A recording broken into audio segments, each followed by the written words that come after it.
लेकिन मैं as a जो एक छात्र हूँ पॉलिटिक्स का, जब मैं उस साहब को ऐसे देखता हूँ और समझता हूँ तो देखता हूँ कि ये स्टेप नहीं करना चाहिए था, क्योंकि ये इतिहास में दर्ज हो चुका है। राहुल गांधी अगर अपनी बात से कन्विंस्ड है ना, तो किसी की बात सुनते नहीं है और उनको मनाना बहुत डिफिकल्ट काम है।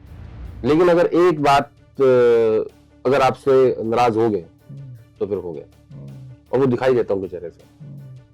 पॉलिटिकल लोग जो होते हैं ना, डिप्लोमेटिक भी होते हैं, वो राहुल गांधी मिसिंग है।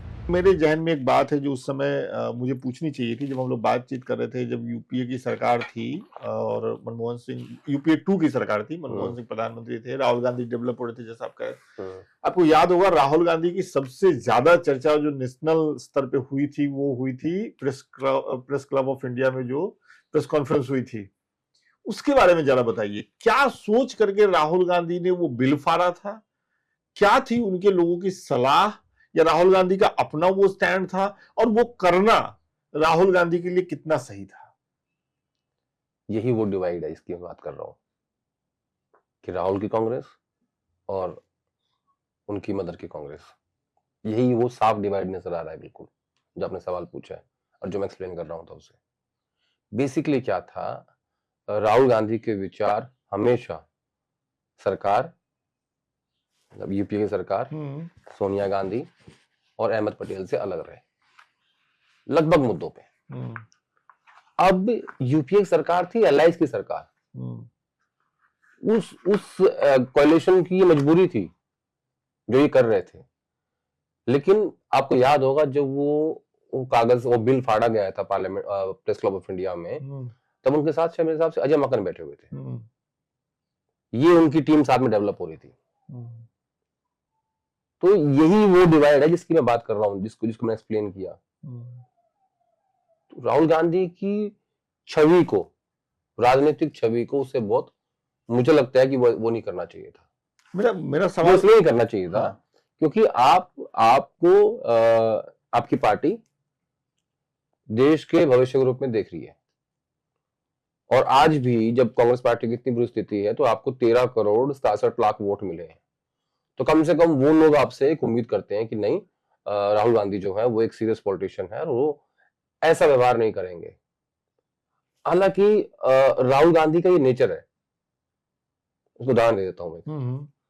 सरकार थी शायद हरियाणा में, हुड्डा साहब की, तो एक यूथ कांग्रेस के अध्यक्ष थे, उनके पास गए, कहा कि सर हमारी तो कोई सुनता ही नहीं सरकार में, तो बोले प्रोटेस्ट करो। बोले सर सरकार अपनी ही है। बोले फिर भी करो। अच्छा, कब की बात है ये किस साल? हुड्डा साहब जो मुख्यमंत्री थे पहली बार, अच्छा 2004 से 2009, ठीक है, ये तब की बात है। तो राहुल गांधी का जो नेचर है वो ऐसा ही है, बागी टाइप आदमी है। तो जब वो अपने लोगों को ये बात कह सकते हैं कि भैया तुम प्रोटेस्ट करो, गवर्नमेंट भले ही अपनी हो, तो उन्होंने प्रोटेस्ट कर दिया वो। लेकिन मैं एज ए जो एक छात्र हूँ पॉलिटिक्स का, जब मैं उस साहब को ऐसे देखता हूँ और समझता हूँ तो देखता हूँ कि ये स्टेप नहीं करना चाहिए था, क्योंकि ये इतिहास में दर्ज हो चुका है। बिल्कुल। अगर आप 10 साल बाद ही मुझसे बात करोगे तब भी आप मुझसे सवाल जरूर पूछोगे कि अब आपकी उसके बारे में क्या विचार है। तो कुछ चीजें मुझे लगता है वो लिखा गया इतिहास में, लेकिन राहुल गांधी क्योंकि अपने व्यवहार के ही ऐसे हैं, वो आज ही बदल नहीं पाए अपने आप को। कई बार ऐसा होता है, हम लोग देखते हैं कि कई नेता व्यवहार में ऐसे होते हैं, लेकिन उनके सलाहकार जो उनके आसपास होते हैं ऐसे मौकों पे चौकन्ने हो जाते हैं, उनको रोक देते हैं कि नहीं ऐसा मत करिए। उस समय की बात मैं कर रहा हूँ, अजय माकन उनके बगल में बैठे हैं, उनके सामने भारत सरकार के द्वारा किया गया एक फैसला, किया गया एक बिल हार करके फेंका जा रहा है। उस समय जो राहुल गांधी के आसपास थे सलाहकार, बाद में जब कभी आपकी चर्चा हुई होगी, क्या उन लोगों ने समझाया नहीं था राहुल गांधी को कि आगे इसके क्या नुकसान हो सकते हैं? नंबर 1 सवाल।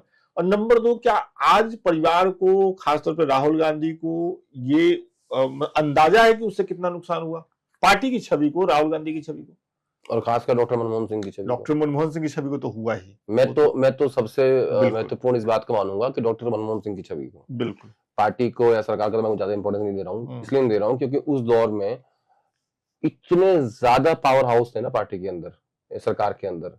आप देखो, कोई विदेशी मेहमान आता है तो एक प्रोटोकॉल होता है कि हमारा एक मंत्री जाएगा, उसको रिसीव करेगा। बाबा रामदेव को रिसीव करने 3 लोग जा रहे थे, 3 कैबिनेट मिनिस्टर। तो सोचो कितना ज्यादा प्रॉब्लम थी। जब अन्ना हजारे बैठ गए आंदोलन पे, मैं आपके सवाल का जवाब बाद में दूंगा जी। जब अन्ना हजारे आंदोलन में बैठ गए तो किसी ने ये कहा कि विलासराव देशमुख को कि सर आपका तो बड़ा अच्छा संबंध है, आप जाओ में ना हो ना। तो तुम्हें किसी ने कहा है? नहीं, चुपचाप बैठ जाओ। ये हाउस के अंदर होता था। और ये सांसद ने कहा मेरे व्यक्तिगत दोस्त हैं, और तुम्हें किसी ने कहा है? नहीं सर, बैठ जाओ आराम से। विलासराव देशमुख के बड़े क्लोज संबंध थे अन्ना हजारे के साथ, कम्युनिकेशन नहीं था किसी के साथ, और सब कुछ इन्होंने होने दिया कि होने दो, चलने दो।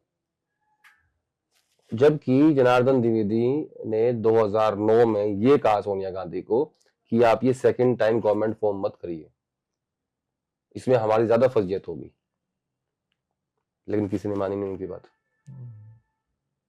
क्यों कह रहे थे ऐसा?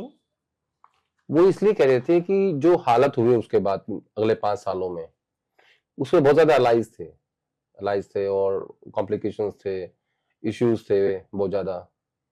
तो उनकी ये सलाह थी एज ए मतलब senior leader of the party कि आप ऐसा मत करो, लेकिन उनकी बात नहीं मानी गई उस टाइम। मतलब वो ये कह रहे थे कि ज्यादा पार्टियां हैं तो दिक्कत होगी और सारा दिक्कत दोष होगी, कांग्रेस पे आएगा। जो 5 साल हमने चलाया है ये ठीक रहा है बिल्कुल, अगले 5 साल हम इसको ऐसे ही कैरी नहीं कर सकते। तो उन्होंने सलाह दी थी। ये दूरदर्शिता हुई। दूरदर्शिता आपने एक अलग, मतलब मुझे लगता है कि जो जवाब आना था उससे अलग एक जवाब बढ़िया डोज दे दिया किस्सों का। लेकिन जो मेरा सवाल था वो ये है कि किसी ने सलाह दिया था राहुल गांधी को, उनके सलाहकार क्या कर रहे थे उस समय? अगर मान लीजिए कि राहुल गांधी बगावती तेवर के थे और वो ऐसा करने का फैसला ले चुके। देखो, राहुल गांधी अगर अपनी बात से कन्विंस्ड है ना तो किसी की बात सुनते नहीं है, और उनको मनाना बहुत डिफिकल्ट काम है, ऐसा उनकी मदर को भी लगता है। अगर वो अब इस बात से कन्विंस है कि नहीं यहाँ पे ये चीज गलत हो रही है तो वो हो रही है, अगर वो इस बात को लेकर कन्विंस है कि नहीं ये चीज गलत नहीं है तो नहीं है। सलाहकारों से बहुत ज्यादा प्रभावित नहीं होते। अच्छा, ज्यादा नहीं होते हैं। लेकिन जब कोई सामाजिक मुद्दा आता है या कोई पार्टी का इशू होता है या कोई ऐसा इशू जैसे किसानों को लेके बिल आए थे, लैंड एक्विजिशन बिल आया था, तो उसमें उनके खुद के विचार होते हैं। जैसे जब छत्तीसगढ़ राजस्थान की सरकार चुनाव आया तो उनको ये कहा गया कि हम 1 हफ्ते के अंदर किसानों के कर्ज माफ कर देंगे। बोले ये कैसे हो सकता है, ये मुझे बताओ, मैं तब मैं वादा करूंगा। तो उनको प्रेजेंटेशन दी गई, कहा कि हाँ इसको हम 1 हफ्ते में कर सकते हैं। डॉक्टर मनमोहन सिंह से पूछा राहुल गांधी ने कि आप तो इकोनॉमिस्ट हैं, ऐसा ना हो कि मैं कुछ कह दूं वो हो ना पाए। तब उन्होंने जाके छत्तीसगढ़ में ये वादा किया कि हमारी सरकार बनेगी, हम 1 हफ्ते के अंदर आपके बिल माफ कर देंगे या ऋण माफ कर देंगे। जी। हाँ। तो इस तरीके का व्यक्ति है, कॉम्प्लिकेटेड है। उनको लगता है कि मैं वो बात बोलूंगा जो मैं कर सकता हूं, जो बात मैं नहीं कर सकता वो मैं नहीं बोलूंगा। लेकिन अगर एक बात अगर आपसे नाराज हो गए तो फिर हो गए, और वो दिखाई देता उनके चेहरे से। पॉलिटिकल लोग जो होते हैं ना, डिप्लोमेटिक भी होते हैं, वो राहुल गांधी मिसिंग है। अगर आपसे नाराज है तो आपको दिखाई देगा आपसे नाराज है। ये बात आपने पहले भी कही थी। प्रियंका गांधी को छुपा ले जाती है लेकिन राहुल गांधी का दिख जाता है।